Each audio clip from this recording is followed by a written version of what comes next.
Meet Uncle Sam. He has a lot of bills to pay. Almost $4 trillion worth every year. Uncle Sam's income is a little over $2 trillion per year. To make up the difference, the deficit, he does what most Americans do. He borrows money. When Uncle Sam takes out a loan, he calls it a bond. Bonds can be held by banks, investors, or even foreign governments. Uncle Sam has to promise to pay interest on these bonds, just as you do on any loan you take out. Ever think about paying your mortgage with your credit card? That's exactly what Uncle Sam does. He takes out new loans, new bonds, so that he can make payments on the old ones. All those loans, and especially all that interest, adds up. Right now, Uncle Sam owes about $14 trillion. To put that in perspective, 14 trillion is about the same as the national GDP, the total value of all the goods and services produced by the American economy in an entire year. It's such a huge amount of money that Uncle Sam is starting to run out of people to borrow from, and he's having trouble just paying the interest on his loans. The obvious solution would be to either cut spending or increase taxes. But if he cuts spending, the people that he's spending money on would complain that they don't have money to spend, and that he was hurting the economy. If he tried to raise taxes enough to close this gap, not only would people definitely have less money to spend, he'd probably have riots on his hands. So Uncle Sam chooses the easy way to make money. Just make it. He calls up the Federal Reserve, which is our central bank, and, like magic, dollars are created and deposited in banks all around America. The problem is that the more of something there is, the less it's worth. Same goes for the US dollar. The more dollars there are, the less each one will buy. That's why commodities like gasoline, food, and gold become more expensive when Uncle Sam does his money-making magic.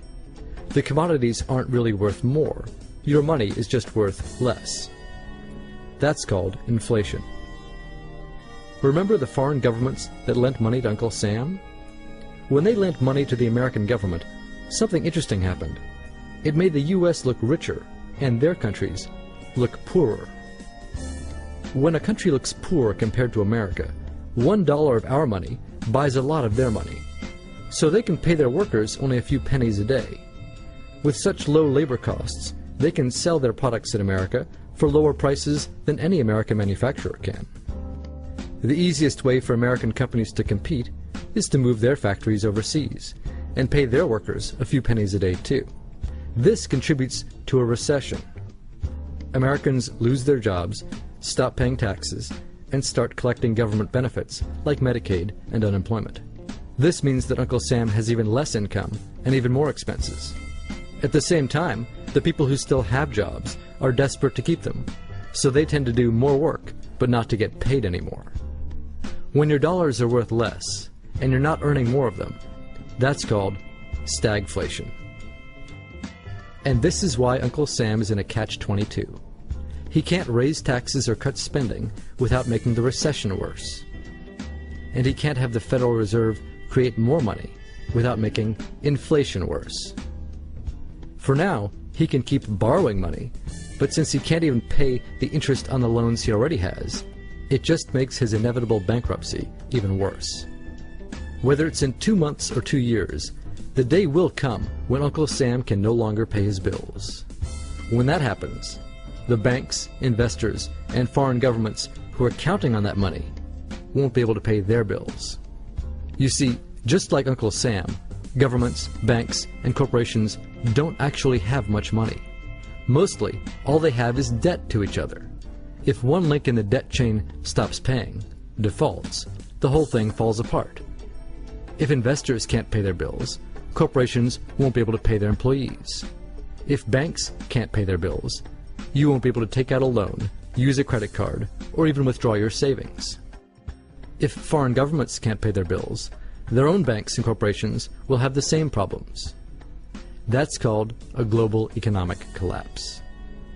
It's never happened before, so nobody really knows how bad it will be, how long it will last, or even how we'll eventually get out of it. The house of cards has already been built. There's no painless way to dismantle it now.